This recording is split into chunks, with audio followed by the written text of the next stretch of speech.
धीमहि धियो यो नः प्रचोदयात्।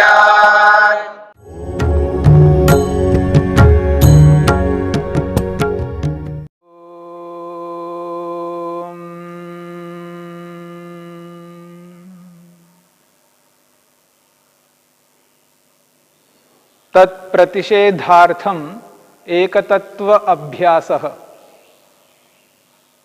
समाधिपाद के इस 32वें सूत्र को लेकर के हम विचार कर रहे हैं। ईश्वर दर्शन के लिए, प्रभु दर्शन के लिए, आत्मदर्शन के लिए योग को जब व्यक्ति अपनाता है, योगाभ्यास प्रारंभ करता है, जैसे जैसे योग के अंगों को अपनाने की चेष्टा करता है, उसके समक्ष नाना प्रकार के विघ्न, अलग अलग बाधाएं, अलग अलग समस्याएं, मुसीबतें उसके सामने आती हैं। यदि उन समस्याओं, उन बाधाओं से घबराएगा व्यक्ति, उनके कारण से अपने उद्देश्य को छोड़ देगा, जिस लक्ष्य को सामने रख करके योग मार्ग को अपनाकर उस पथ पर चल रहा हो, उसके सामने यदि ये विघ्न, बाधाएं उपस्थित होती हैं और उनसे घबरा कर के पीछे हट जाता है, उस मार्ग को ही छोड़ देता है, ऐसा व्यक्ति अपने जीवन में कभी भी सुखी नहीं हो सकता। समस्याओं का सामना करना होगा, क्योंकि कोई ऐसा मार्ग नहीं है जिसमें व्यक्ति के सामने समस्याएं, मुसीबतें नहीं आती हों। और विशेषकर वर्तमान में जो व्यक्ति सत्य मार्ग को अपना करके चलता है, न्याय को अपना करके चलता है, उसके सामने और अधिक समस्याएं उपस्थित होती हैं, पर उन समस्याओं का समाधान करना व्यक्ति को आना चाहिए। शरीर में जो व्याधि, रोग उत्पन्न होता है, शारीरिक रोग जो होते हैं, उनके कारणों को जानना, समझना मनुष्य का कर्तव्य है। व्याधिग्रस्त व्यक्ति, रोगग्रस्त व्यक्ति अपने उद्देश्य को पूरा कभी नहीं कर सकता। उद्देश्य तो बहुत दूर की बात है, वह व्यक्ति प्रसन्न नहीं रह सकता, शांत नहीं रह सकता। व्याधि मनुष्य को सुखी होने नहीं देती है, इसलिए व्याधि बहुत बड़ा विघ्न है, बाधक है, योग में शत्रु है। इसलिए सबसे पहले व्याधि को शत्रु के रूप में, बाधक के रूप में, विघ्न के रूप में स्वीकार किया है और उसे रोकना है हमें। और यूं ही नहीं रोक सकते, उसके लिए बहुत कुछ ज्ञान विज्ञान चाहिए। उस ज्ञान विज्ञान को प्राप्त करना मनुष्य का कर्तव्य है। जीवन शैली को किस रूप में चलाना है, किसके अनुसार चलाना है, इस बात को जब तक नहीं जानता है व्यक्ति, तब तक व्यक्ति अपने शरीर को स्वस्थ नहीं रख पाएगा। धर्म अर्थ काम मोक्षाणाम आरोग्यम मूलमुत्तमम कहा है। जिस लक्ष्य को प्राप्त करना चाहते हैं, यदि आरोग्य नहीं है, शरीर स्वस्थ नहीं है, निरोगी नहीं है, तो व्यक्ति धर्म भी नहीं कर पाएगा, धर्म के अनुरूप अर्थ को भी प्राप्त नहीं कर पाएगा, और जो प्राप्त किया है उसका उपभोग, उपयोग भी नहीं कर सकता। शरीर साथ नहीं देता है, तो मोक्ष को, मुक्ति को क्या प्राप्त कर पाएगा। इसलिए आधार है मुक्ति के लिए, मोक्ष के लिए, समाधि लगाने के लिए, आत्मदर्शन प्रभु दर्शन के लिए आधार है आरोग्य, स्वस्थ रहना, निरोगी रहना, व्याधि को आने नहीं देना। जब व्यक्ति नियम में चलता है, अनुशासन में रहता है, नियम पूर्वक समस्त कार्यों को करता है, तो व्याधि नहीं आ सकती। व्याधि इसलिए आ रही है, व्याधिग्रस्त व्यक्ति इसलिए हो रहा है क्योंकि वो नियम का पालन नहीं करता। और जो नियामक है, उस नियामक के प्रति श्रद्धा, आकर्षण, प्रेम, रुचि नहीं है। जिस ईश्वर ने शरीर को प्रदान किया, जिस ईश्वर ने इतने सारे साधन दिए हैं, ईश्वर के कारण शरीर प्राप्त हुआ है, ईश्वर के कारण आज शरीर जीवित है, ऐसे नियामक उस नियंता को भुला करके हम स्वच्छंद होकर के शरीर के साथ व्यवहार कर रहे हैं, इसलिए व्याधि आती है, रोग इसलिए आता है। इसलिए वेद कहता है एक तत्व अभ्यास, उस एक परम पिता परमेश्वर का अभ्यास करो। न द्वितीयो, न तृतीयो, न चतुर्थो, न पंचम। परमेश्वर एक ही है, उसी का अभ्यास करना है। 2, 3, 4, 5, 6 या अनेकों नहीं है, ईश्वर तो एक है, उसी का अभ्यास करना है। इसी बात को ध्यान में रखते हुए योग में महर्षि पतंजलि कहते हैं एक तत्व अभ्यासा, उसी एक परमपिता परमात्मा का अभ्यास करो। विष्णोः कर्माणि पश्यत यतो व्रतानि पस्पशे इंद्रस्य युज्यः सखा। यदि योगाभ्यासी परमेश्वर को सखा मान लेता है, मित्र मान लेता है, उसकी सारी समस्याओं का समाधान हो जाता है। जो हितैषी होता है वह व्यक्ति कभी भी हमें दुखी होने नहीं देता, दुख सागर में हमें डूबने नहीं देता है, बल्कि डूबते हुए को बचा लेता है। इसलिए ईश्वर को मित्र मान करके चलना है। वेद कहता है इंद्रस्य युज्यः सखा। जीवात्मा का योग्य यदि कोई सखा है, वो परमपिता परमेश्वर है। विष्णोः कर्माणि पश्यतः, सर्वव्यापक परमात्मा को विष्णु शब्द से कहा है। विष्णु का अर्थ है सर्वव्यापक, जो सब स्थानों में विद्यमान है। ऐसा कोई स्थान, कोई ऐसा स्पेस, खाली जगह नहीं है जहां परमेश्वर ना हो। सर्वत्र परिपूर्ण परमपिता परमेश्वर के कर्माणि पश्यत, देखो कैसे कर्म है उस ईश्वर के। जिस ईश्वर ने संपूर्ण ब्रह्मांड का निर्माण किया है, कोई छोटा मोटा काम नहीं है। इतने विशाल ब्रह्मांड को उत्पन्न करने वाले परमपिता परमेश्वर को समझने का प्रयत्न करो। इस पूरे ब्रह्मांड को देखो, इस ब्रह्मांड के जो कर्म हैं उन कर्मों को देखो। जिस व्यवस्थित रूप से संसार चल रहा है, व्यवस्था पूर्वक चलाने वाले उस परमात्मा का एहसास करो। वेद जो कहता है, वेद के अनुसार एहसास करना है। और इस ब्रह्मांड को देखने से एक अनुभूति होती है, इतने सुंदर ब्रह्मांड को बनाने वाले कोई है, वो जो परमात्मा है, और कोई नहीं हो सकता। एक मनुष्य क्या, सारे मनुष्य मिलकर के नहीं बना सकते, और बिना बनाए संसार नहीं बन सकता। संसार में कोई भी वस्तु आज बनी हुई दिखाई दे रही है, उसको कोई ना कोई बनाने वाला है।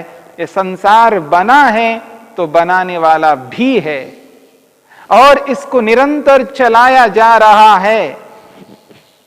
संसार को निरंतर चलाया जा रहा है तो चलाने वाला अवश्य है। तो शब्द प्रमाण वेद कहता है और अनुमान प्रमाण कहता है। अनुमान और शब्द प्रमाण के माध्यम से ईश्वर को जब व्यक्ति अनुभव करता है, जो निरंतर साथ में रहते हुए निरंतर प्राण प्रदान कर रहा है, ये जो सांस मैं ले रहा हूं, ये जो श्वास प्रश्वास मेरे जीवन में निरंतर चल रहा है, इस श्वास प्रश्वास को निरंतर देने वाले उस प्रभु को मैं भुला नहीं सकता। प्राण प्रदाता है, प्राणों को देने वाले। विष्णु कर्माणि पश्यत, उस विष्णु सर्वव्यापक परम पिता परमेश्वर के एक एक कर्म को देखो तो सही। मैं सो जाता हूं, रात आ जाती है तो सो जाता हूं, मेरे को पता नहीं चलता है, लेकिन निरंतर प्राणों को चला रहे हैं ईश्वर। मेरे साथ में है, साथ कभी नहीं छोड़ सकता। शरीरधारी मित्र तो सदा साथ नहीं दे सकते, उनकी एक सीमा है, एक परिधि है, एक सीमा तक ही वो सहयोग कर सकते हैं।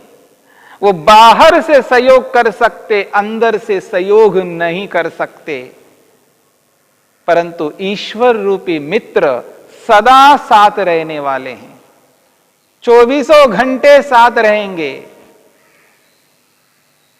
हम साथ छोड़ सकते हैं पर ईश्वर कभी नहीं छोड़ सकता।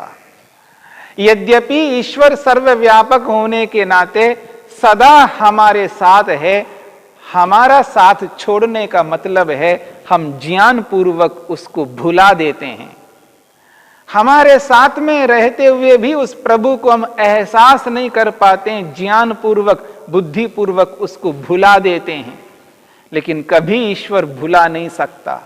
यदि ईश्वर भुला दे, ईश्वर विस्मृत कर दे, तो मेरा सांस चलना ही बंद हो जाएगा। उसका निरंतर ये जो कर्म चल रहा है, सतत कर्म कर रहा है ईश्वर, उसका कर्म बंद नहीं होता। ईश्वर सर्वशक्तिमान होने के नाते वो निरंतर मेरे साथ जुड़े हुए हैं, निरंतर प्राण चला रहे हैं। विष्णु कर्माणि पश्यता यतो व्रतानि पस्पशे, जिस परमपिता परमात्मा के कारण से मैं कुछ व्रत पालन कर पा रहा हूं, अहिंसा का, सत्य का, अस्तेय का, ब्रह्मचर्य का, अपरिग्रह का पालन यदि मैं करने में समर्थ हुआ हूं, जो कर रहा हूं, जिन व्रतों का पालन मैंने आज तक किया है, जो आज कर रहा हूं और भविष्य में करता रहूंगा, यदि मैंने कोई व्रत किया है ईश्वर के कारण से, यतो व्रतानि पस्पशे, यतः जिस परमपिता परमात्मा के कारण से व्रतानि, मैं व्रतों को करने में पस्पशे समर्थ हुआ हूं। आज मैं समर्थ हूं तो ईश्वर के कारण से समर्थ हूं। ब्रह्मचर्य रूपी व्रत का पालन, गृहस्थ रूपी व्रत का पालन, वानप्रस्थ रूपी व्रत का पालन, सन्यास रूपी व्रत का पालन आज कोई मनुष्य कर रहा है तो ईश्वर के कारण से। योग में बताए हुए जो व्रत हैं, अहिंसा, सत्य, अस्तेय, ब्रह्मचर्य, अपरिग्रह रूपी व्रत, शौच, संतोष, तप, स्वाध्याय, ईश्वर प्रणिधान रूपी व्रत, यदि मैं इन व्रतों का पालन करता हूं या कोई भी दुनिया में रहने वाला व्यक्ति इन व्रतों का पालन कर रहा है तो ईश्वर के कारण से। बिना ईश्वर के सहयोग से कोई भी व्यक्ति किसी भी व्रत का पालन नहीं कर सकता। यतो व्रतानि पस्पशे, उस ईश्वर के कारण से मैं व्रत कर पा रहा हूं, उसके सामर्थ्य से, उसके बल से, उसके ज्ञान विज्ञान से, उसके द्वारा प्रदत्त समस्त साधनों से युक्त होकर के आज मैं कोई व्रत कर रहा हूं, प्रभु के कारण से। इसलिए इंद्रस्य युज्य सखा, मेरे योग्य सखा यदि कोई है तो ईश्वर है।